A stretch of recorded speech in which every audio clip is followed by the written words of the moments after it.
Hello children.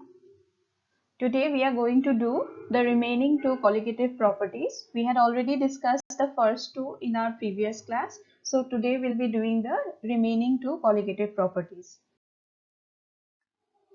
अच्छा, आपको अगर याद हो कितने टोटल colligative properties थे?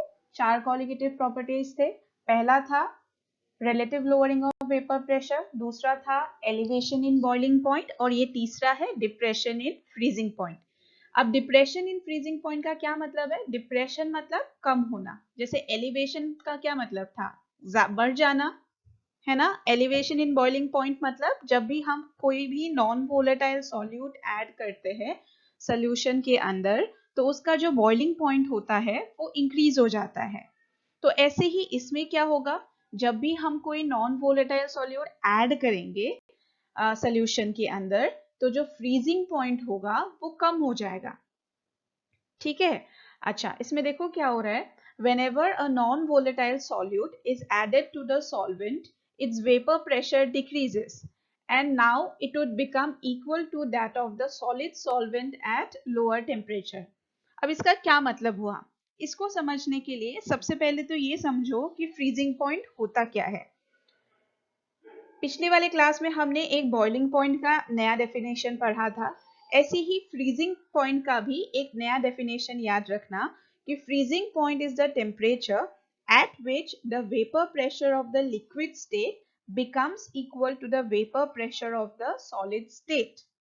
दोबारा बताती हूँ, freezing point of a solution is that temperature at which the vapor pressure of the liquid state becomes equal to the vapor pressure of the solid state.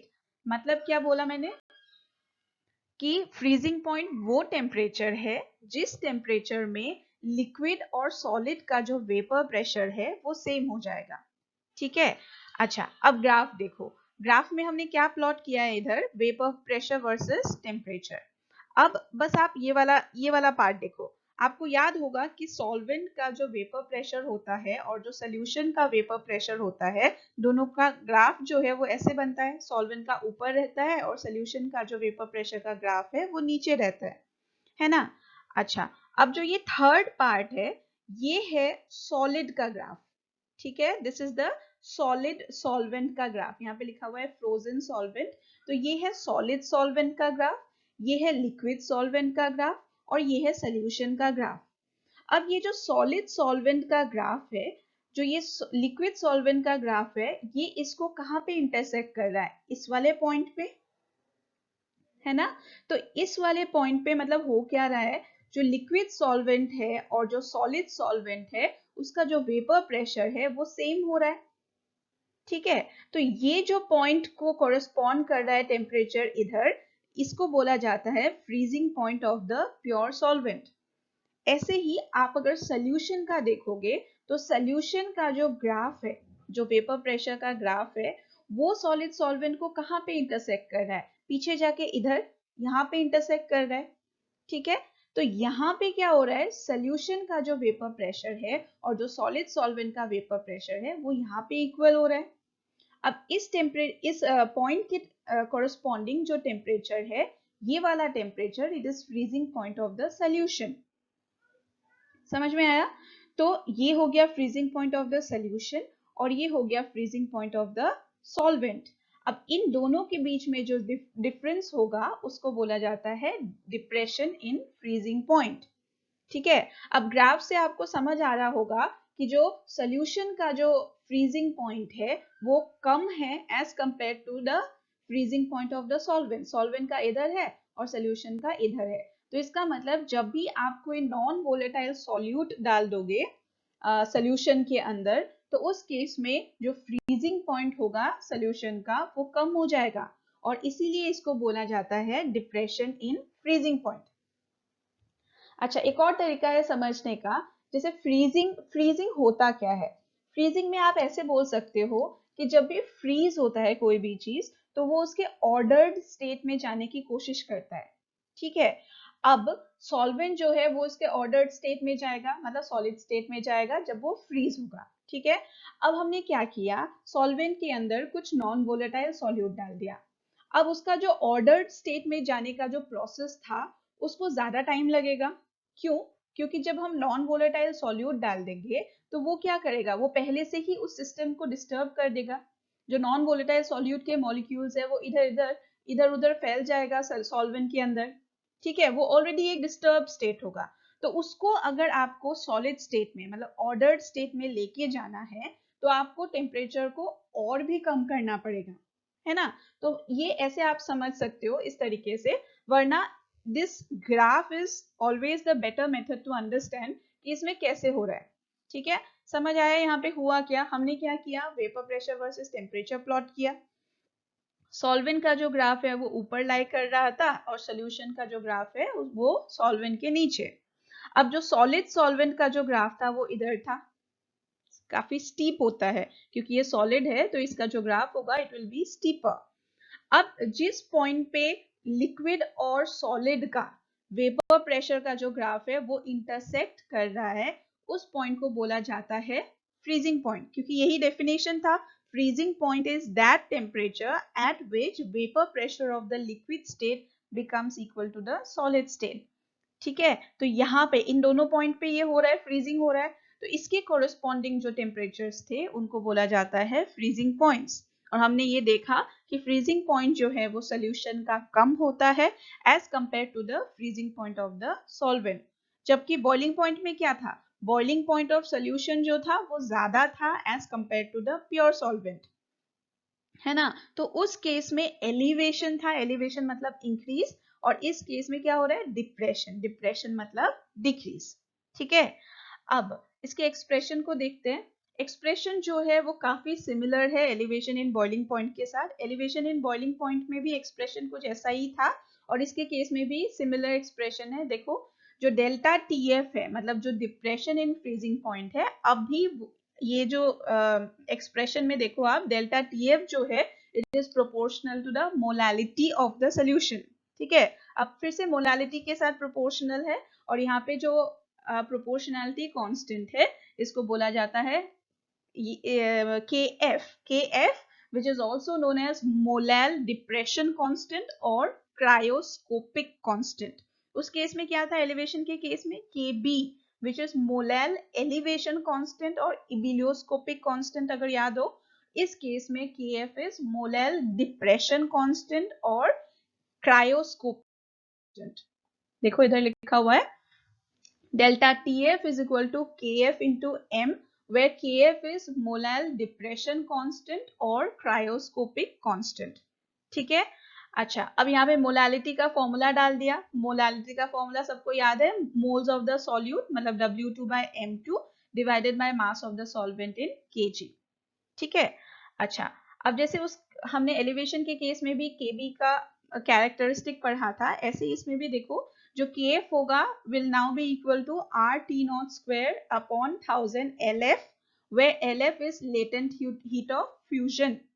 ठीक है, अच्छा LF is also equal to delta H fusion upon M1, where delta H fusion is what? It is enthalpy of fusion। enthalpy of fusion per mole का होता है, LF पर ग्राम का होता है, इसलिए जब हम डेल्टा H फ्यूजन को मोलर मास से डिवाइड कर देंगे we will get the value of LF। ठीक है, अच्छा अब इससे हमें क्या पता लग रहा है, KF जो है वो फिर से किसका कैरेक्टरिस्टिक होगा, सॉल्यूट का या सॉल्वेंट का, सॉल्वेंट का। जैसे KB is a characteristic of the solvent, similarly KF is also a characteristic of the solvent, क्योंकि यहाँ पे जो भी हम टर्म्स यूज कर रहे हैं all these terms are for the solvent and not for the solute। अच्छा यहाँ पे कुछ एप्लीकेशंस है डिप्रेशन इन फ्रीजिंग पॉइंट का। पहला एप्लीकेशन है हम इसको यूज करते हैं in the preparation of antifreeze solution. अब एंटी फ्रीज सोल्यूशन क्या होता है, एंटी फ्रीज मतलब जो फ्रीज ना होने दे, है ना, opposite of freezing is antifreeze. तो एंटी फ्रीज सोल्यूशन में हम जनरली यूज करते हैं ethylene glycol which lowers the freezing point of the solvent and prevent it from freezing in cold countries. ये मोस्टली यूज होता है car radiators के case में। आपको ये पता होगा कि कार रेडिएटर्स में हम वाटर यूज करते हैं, लेकिन वो जो वाटर यूज करते हैं उस वाटर में हम इथाइलिन ग्लाइकॉल डाल के रखते हैं ताकि जब हम इथाइलिन ग्लाइकॉल डालेंगे, मतलब हम जब सॉल्यूट डाल देंगे इसके अंदर, तो इसका जो फ्रीजिंग पॉइंट होगा सोल्यूशन का वो कम हो जाएगा। और अगर फ्रीजिंग पॉइंट कम होगा तभी it will be possible to drive the car in very cold temperatures, मतलब सब जीरो टेम्परेचर पे भी गाड़ी को चलाना पॉसिबल हो पाएगा। वरना सोचो क्या होता अगर सिर्फ प्योर पानी आप लेते कार रेडिएटर्स के अंदर, तो वो पानी तो 0 डिग्री सेल्सियस पे जाते ही वो फ्रीज हो जाता है ना। तो हम प्योर वाटर नहीं ले सकते, वरना वो फ्रीज हो जाएगा और गाड़ी को चलाना मुश्किल होगा at lower temperatures. So इसलिए instead of using pure water we use water that is mixed with ethylene glycol.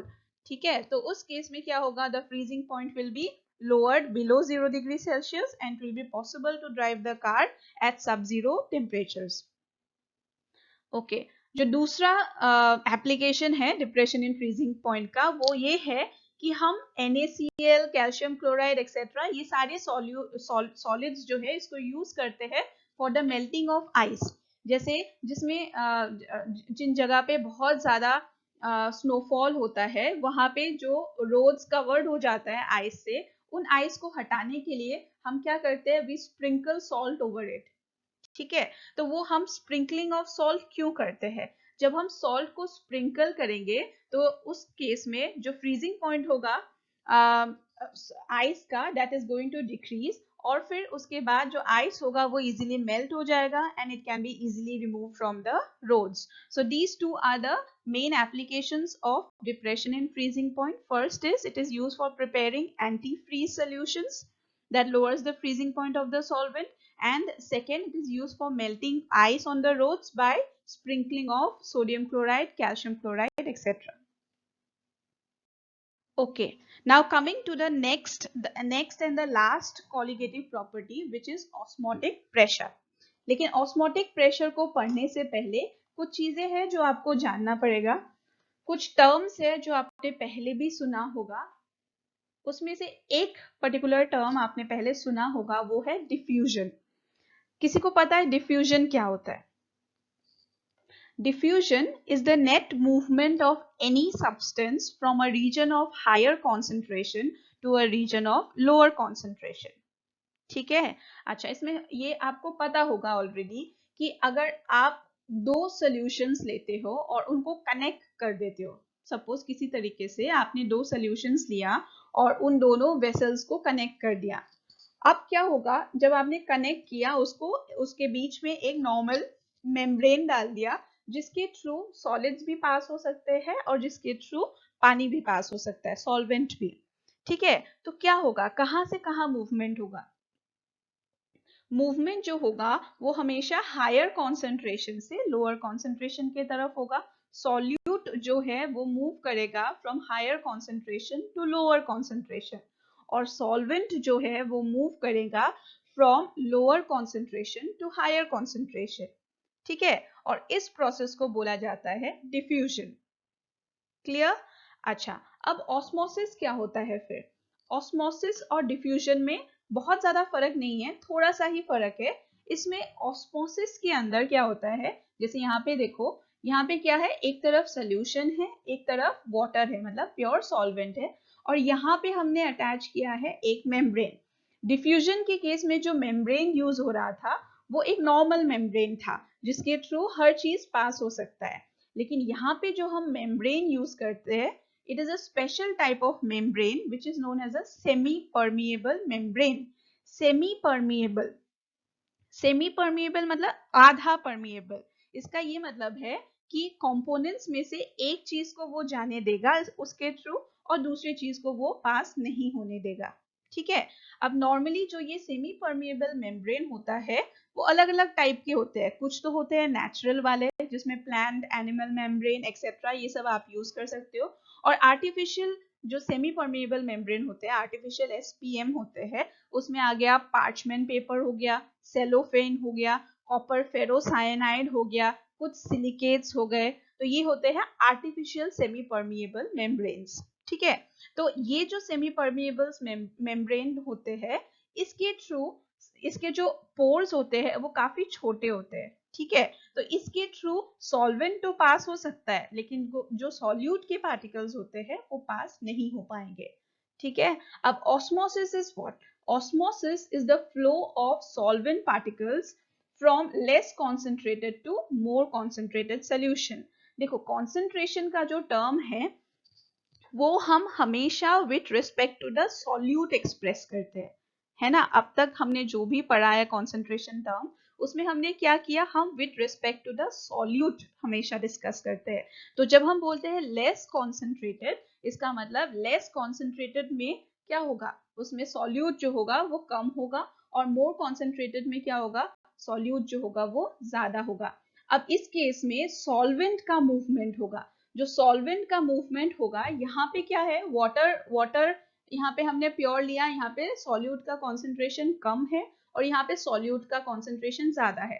तो यहाँ पे सॉल्यूट का कॉन्सेंट्रेशन अगर ज्यादा है, मतलब सॉल्वेंट का कॉन्सेंट्रेशन कम है, और यहाँ पे क्या हो रहा है, सॉल्वेंट का कॉन्सेंट्रेशन ज्यादा है, तो सॉल्वेंट क्या करेगा, यहाँ से यहाँ इसके तरफ मूव करेगा। So it will move from the solvent to the solution side via the semi-permeable membrane. Is it clear? So osmosis is the net flow of the solvent particles from the solvent side to the solution side through a semi-permeable membrane. Clear हो गया? ठीक है। अच्छा, अब देखो दो type के osmosis होता है, एक को हम बोलते हैं एंडोस्मोसिस और दूसरे को हम बोलते हैं एक्सोस्मोसिस। ठीक है। अब इसमें जो डायग्राम ड्रॉ किया है उसके अंदर देखो क्या हो रहा है, यहाँ पे एक सेल लिया है और सेल के बाहर जो टब है उसके अंदर हमने भरा है वाटर। इस केस में क्या हो रहा है, यहाँ पे हमने सेल लिया है और सेल के बाहर जो हमने टब में लिया है वो है sodium chloride solution, salt water. ठीक है। अब क्या होगा, अब सॉल्यूट का कॉन्सेंट्रेशन कहाँ पे ज्यादा है, फर्स्ट वाले टब के केस में सेल के अंदर सॉल्यूट का कॉन्सेंट्रेशन ज्यादा है, तो इसका मतलब अगर सॉल्यूट का कॉन्सेंट्रेशन सेल के अंदर ज्यादा है तो जो सॉल्वेंट का मूवमेंट होगा वो बाहर से अंदर की तरफ होगा। ठीक है। अब बाहर से अंदर की तरफ अगर पानी जाएगा तो ये जो सेल है वो स्वेल अप हो जाएगा, है ना। अब इसके केस में क्या होगा कि बाहर जो है सोडियम क्लोराइड का कॉन्सेंट्रेशन ज्यादा है, तो जो मूवमेंट होगा सॉल्वेंट का वो अंदर से बाहर की तरफ होगा। अब इसके अंदर का पानी अगर बाहर निकल आएगा तो ये जो सेल है it will start shrinking. Is it clear? So these are the two types of osmosis that can happen. एक में जिसमें सॉल्वेंट अंदर की तरफ मूव करेगा तो स्वेल अप होगा, इसमें जिसमें सॉल्वेंट जो है वो बाहर की तरफ मूव करेगा तो श्रिंक होगा। ठीक है। अच्छा, अब देखो, अब ये है हमारा कॉलिगेटिव प्रॉपर्टी जो कि है ऑस्मोटिक प्रेशर। अब देखो इसमें क्या हो रहा है, इसमें इस वाले डायग्राम में अगर आप देखो बाहर सॉल्वेंट है और इसके अंदर, इस ट्यूब के अंदर हमारा सोल्यूशन है। नॉर्मली क्या होता है, ये सेमी परमिएबल मेम्ब्रेन है इधर, तो सॉल्वेंट जो है वो सोल्यूशन, सॉल्वेंट पार्टिकल्स जो है वो सोल्यूशन की तरफ अंदर मूव करेगा। ठीक है।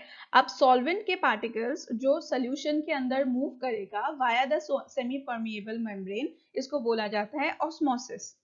अब हम क्या करेंगे, सपोज हमने बोला कि हमने यहाँ पे एक्स्ट्रा प्रेशर लगा दिया, ठीक है, एक पिस्टन लगा दिया और यहाँ पे एक एक्स्ट्रा प्रेशर लगा के हम क्या करेंगे, अगर हमने एक्स्ट्रा प्रेशर लगाया तो क्या होगा, जो सॉल्वेंट पार्टिकल्स का मूवमेंट हो रहा था वो स्टॉप हो जाएगा इधर। The solvent molecules will not be able to pass through the semi-permeable membrane. तो ये जो प्रेशर हम लगाते हैं यहाँ पे एटमॉस्फेरिक प्रेशर तो है ही है, उसके अलावा जो हम एक्स्ट्रा प्रेशर लगाएंगे to stop the movement of the solvent particles is known as osmotic pressure of the solution. ठीक है। तो osmotic pressure of a solution is the excess pressure that must be applied to a solution to prevent osmosis. Is it clear? Clear. अच्छा, अगर हमने pressure थोड़ा बढ़ा दिया तो क्या होगा, तो पार्टिकल्स का, जो सॉल्वेंट पार्टिकल्स का मूवमेंट है वो उल्टा डायरेक्शन में जाएगा, मतलब सोल्यूशन के अंदर से सॉल्वेंट की तरफ मूव करना अब शुरू करेगा। ठीक है। और इसको क्या बोला जाता है, रिवर्स ऑस्मोसिस। इसके बारे में हम अभी थोड़ी देर में पढ़ेंगे, बस फिलहाल इतना याद रखो कि नॉर्मली ऑस्मोसिस में क्या होता है, सॉल्वेंट जो है, सॉल्वेंट से सोल्यूशन की तरफ मूवमेंट होता है वाया सेमी परमिएबल मेम्ब्रेन। अगर हम प्रेशर लगाएंगे सोल्यूशन साइड पे, अगर हम प्रेशर लगाएंगे सोल्यूशन साइड पे तो जो सॉल्वेंट मॉलिक्यूल्स मूव कर रहा था through the semi permeable membrane will not move now, there will be stopping of movement of the solvent particles via the semi-permeable membrane, and this stopping of movement of the solvent particles because of the extra pressure that is applied is known as osmotic pressure. ठीक है, अच्छा, अब ये जो osmotic pressure वाला method है it is a colligative property, इसके काफी सारे एप्लीकेशंस है। इसमें एक तो ये याद रखना कि ये जो मेथड है ये यूज होता है for the determination of molar masses of proteins, polymers, biomolecules etcetera. ठीक है, अच्छा, बाकी जो मेथड्स है वो हम जनरली नहीं यूज करते for finding out the molar masses of biomolecules, क्योंकि जो बायोमोलिक्यूल्स होता है वो बहुत ज्यादा हाई टेम्परेचर पे स्टेबल नहीं होता। क्यों नहीं होता? आपको पता होगा कि प्रोटीन्स जो है दे डीनेचरेशन हो जाता है। अगर आप बहुत ज्यादा प्रोटीन को हीट कर दोगे तो it will not be stable at higher temperature. तो अब इस वाले प्रोसेस में बहुत ज्यादा हीटिंग की जरूरत नहीं है, इसलिए ये मेथड को हम अप्लाई करते हैं for finding out the molar masses of proteins, for finding out the molar masses of polymers etc. ठीक है, तो ये जो मेथड है इसका ये एडवांटेज है कि ये रूम टेम्परेचर पे ही हो सकता है। ठीक है, और ये बहुत ज्यादा डाइल्यूट सॉल्यूशंस के लिए भी यूज हो सकता है। ठीक है, तो generally this method is preferred over other colligative properties because this method can be done even at room temperature, and also the value comes out to be correct for dilute solutions also. So this is used for biomolecules, polymers, macromolecules etc. This is the widely used method. अब expression देखते हैं एक बार osmotic pressure का। हमें normally पता है कि PV is equal to nRT जो है वो आइडल गैस का एक्सप्रेशन होता है ना। अब आइडल गैस का एक्सप्रेशन जैसे हम PV is equal to nRT लिखते हैं, ऐसे ही सोल्यूशन के लिए भी हम लिख सकते हैं pi V is equal to nRT। यहाँ पे ये जो पाई है this is the osmotic pressure. अच्छा, अब V को इधर ले जाओ तो क्या होगा N बाई वी RT, और ये जो N बाई V है इसको हम N बाई वी क्या होता है C कॉन्सेंट्रेशन या मोलैरिटी हम बोल सकते हैं। तो हमारा एक्सप्रेशन आ गया pi is equal to CRT, जिसमें पाई क्या है ऑस्मोटिक प्रेशर, C और C इज द कॉन्सेंट्रेशन या आप इसको मोलैरिटी भी बोल सकते हो, R is the gas constant and T is the temperature in Kelvin. ये जो एक्सप्रेशन है इसको एक स्पेशल नाम से हम बुलाते हैं, this is known as van Hoff equation for dilute solution. So this is a very important expression, इसको याद रखोगे pi is equal to CRT। अच्छा, अब कुछ चीजें हम देखते हैं ऑस्मोटिक प्रेशर के बारे में। और कोई भी दो सोल्यूशन जिसके ऑस्मोटिक प्रेशर सेम होगा उसको बोला जाता है isotonic solution. Two solutions having the same osmotic pressure at a given temperature are called isotonic solution। Suppose मान लो हमारे पास दो सोल्यूशन है, ठीक है, 1 और 2, तो हम ये बोल रहे हैं कि दोनों का ऑस्मोटिक प्रेशर सेम है। इसका मतलब क्या हुआ कि पाई 1 इज इक्वल टू पाई 2। अब पाई 1 की जगह हम क्या लिख सकते हैं C1RT, है ना, और पाई 2 की जगह हम क्या लिख सकते हैं C2RT। इसका मतलब C1RT is equal to C2RT। अब RT दोनों तरफ कैंसिल हो जाएगा, that means what C1 is equal to C2, है ना। तो इसका क्या मतलब हुआ कि जब भी कोई दो आइसोटोनिक सॉल्यूशंस होंगे उनके कॉन्सेंट्रेशंस जो होगा वो भी सेम होगा। Pi 1 is equal to pi 2 which implies C1 is also equal to C2। ठीक है, अच्छा, नेक्स्ट चीज देखो, the solution having higher osmotic pressure is called hypertonic solution. जिस सोल्यूशन का ऑस्मोटिक प्रेशर ज्यादा होता है उसको बोला जाता है हाइपरटोनिक सोल्यूशन, और जिस सोल्यूशन का ऑस्मोटिक प्रेशर कम होता है उसको बोला जाता है हाइपोटोनिक सोल्यूशन। ठीक है, अच्छा, एक डेटा यहाँ पे दिया है, इसको आपको याद रखना है। The pi associated, the osmotic pressure associated with the fluid inside the blood cell is equivalent to 0.9% NaCl solution। इसका मतलब क्या हुआ कि osmotic pressure of the blood cell, जो blood cell होता है उसके अंदर का जो फ्लूइड होता है that fluid is isotonic with 0.9% NaCl solution। क्या बोला मैंने, the fluid inside RBC is isotonic with 0.9% NaCl solution. Isotonic मतलब दोनों का ऑस्मोटिक प्रेशर सेम होता है, ठीक है। और 0.9% NaCl सोल्यूशन को हम सेलाइन, नॉर्मल सेलाइन सोल्यूशन बोलते हैं। सेलाइन वाटर सबको पता है। हम सेलाइन वाटर किसी भी पेशेंट को जब हम देते हैं तो ऐसे कोई भी कॉन्सेंट्रेशन का सेलाइन वाटर हम नहीं दे सकते।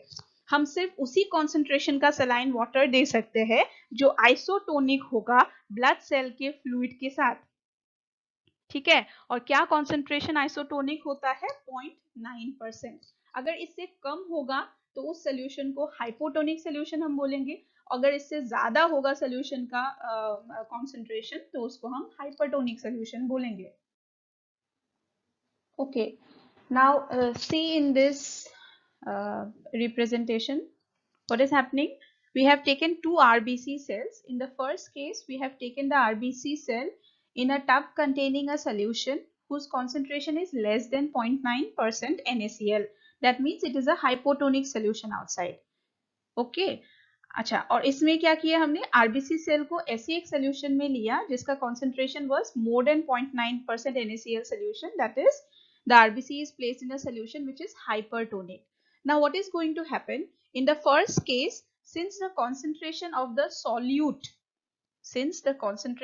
solute is less outside, so the concentration of the solvent is higher. समझ में आ रहा है क्या बोल रही हूँ? Concentration of the solute is less outside means what? The concentration of the solvent is higher, and if the concentration of the solvent is higher outside, so what will happen? Osmosis will occur from which direction to which direction? The solvent is going to move from outside to inside of the cell. So if the solvent is moving from outside to inside of the cell, the RBC is going to swell up. ठीक है। कई बार तो ऐसा होता है कि RBC जो है वो इतना स्वेल हो जाता है that they may even burst, ठीक है। और इस प्रोसेस को बोला जाता है हीमोलाइसिस। ओके, अब नेक्स्ट वाले केस में देखो। इस वाले केस में जो कॉन्सेंट्रेशन ऑफ द सॉल्यूट है वो बाहर ज्यादा है, इसका मतलब सॉल्वेंट का जो कॉन्सेंट्रेशन है वो कम है। तो इस केस में क्या होगा? ऑपोजिट होगा। इसमें जो सॉल्वेंट है वो आरबीसी के अंदर से बाहर की तरफ मूव होना शुरू होगा। तो अब अगर आरबीसी के अंदर से पानी बाहर निकल जाएगा तो इसका मतलब the RBC is now going to shrink, ठीक है। And the process is known as plasmolysis. इसमें कई बार ऐसा भी होता है कि आरबीसी जो है वो कोलैप्स कर जाता है, ठीक है। सो यहाँ पे होगा श्रिंकिंग ऑफ द सेल और यहाँ पे होगा swelling of the cell. Is it clear? Okay, अच्छा, अब कुछ और एप्लीकेशंस देखो। यहाँ पे पहला जो एप्लीकेशन है इसमें क्या बोला? A raw mango placed in a concentrated salt solution loses water via osmosis and shrivel into pickle. तो जब भी हम मैंगो के स्लाइसेस काट के पिकल बनाते हैं तो उसको हम कॉन्सेंट्रेटेड सॉल्ट सॉल्यूशन में डालते हैं। तो उस केस में क्या होगा? कॉन्सेंट्रेटेड सॉल्ट सॉल्यूशन में डाल रहे हैं, इसका मतलब हम हाइपरटोनिक सॉल्यूशन में डाल रहे हैं। तो उसमें क्या होगा? मैंगो पीसेस के अंदर का जो पानी है वो बाहर मूव होना शुरू हो जाएगा टुवर्ड्स द सॉल्ट सॉल्यूशन। तो उससे जो मैंगो के पीसेस है दे विल स्टार्ट श्रिंकिंग, श्रिवल कर जाएगा और पिकल फॉर्म हो जाएगा, ठीक है। अच्छा, ऐसे ही और एक एग्जांपल देखो। Wilted flowers. विल्टेड फ्लावर्स मतलब जो मुरझाए हुए फ्लावर्स होते हैं उसको जब हम फ्रेश वाटर में रख देंगे तो वो दोबारा से अपने पुराने जो शेप में वो वापस आ जाते हैं, वो वापस से खिल जाता है। वो क्यों होता है? क्योंकि उस केस में भी ऑस्मोसिस के थ्रू जो पानी है, बाहर का पानी, वो अंदर प्लांट टिश्यूज में आना शुरू हो जाता है। So the flowers they again revive its shape, ठीक है। अच्छा, अब नेक्स्ट एप्लीकेशन में देखो। जो कई लोग ऐसे होते हैं जो बहुत ज्यादा सॉल्टी फूड खाते हैं, उनका आपने देखा होगा उनके हाथ पैर जो है वो सूज जाते हैं। वो क्यों होता है? क्योंकि जो बहुत ज्यादा सॉल्ट इनटेक करते हैं उसमें फिर जो बॉडी फ्लूइड है उसमें सॉल्ट का क्वांटिटी बहुत ज्यादा हो जाता है। तो जो सॉल्ट का क्वांटिटी अगर बहुत ज्यादा हो जाएगा तो सेल्स के अंदर का जो पानी है वो इंटरसेल्युलर स्पेस में आना शुरू हो जाएगा, ठीक है। तो जो पानी है वो सेल्स लूज करके बाहर की तरफ आना शुरू हो जाएगा और वो इंटरसेल्युलर स्पेसेस में पानी पूरा भर जाएगा, ठीक है। So because of the retention of water in the tissue cells and in the intercellular spaces swelling occurs, और इस प्रोसेस को बोला जाता है इडीमा, EDIMA भी बोलते हैं, EDEMA भी बोलते हैं. So this particular condition is known as edema. और उन लोगों को डॉक्टर्स जनरली सजेस्ट करते हैं कि सॉल्ट का इंटेक बिल्कुल ही कम कर दे. ठीक है. जो एप्लीकेशन, एक और लास्ट एप्लीकेशन देखो, यहाँ पे क्या लिखा है, preservation of meat by salting and of fruits by adding sugar protects against bacterial action. तो मीट, फ्रूट्स एक्सेट्रा, जब हम इनको हाइपरटोनिक सोल्यूशन में डालते हैं, मतलब उसके ऊपर अगर हम सॉल्ट रखें, सॉल्ट डालें या शुगर डालें, मतलब हम उसको अगर हाइपरटोनिक सोल्यूशन में डालते हैं, तो उस केस में जो माइक्रोबियल ग्रोथ होता है वो हो नहीं पाता है. ठीक है. और अगर माइक्रोबियल ग्रोथ नहीं हो पाएगा, माइक्रोब्स नहीं ग्रो कर पाएंगे, तो जो मीट है या जो फ्रूट्स है वो ज्यादा ज्यादा दिनों तक ठीक रहेगा. ठीक है. सो osmosis process is also used for preservation of meat.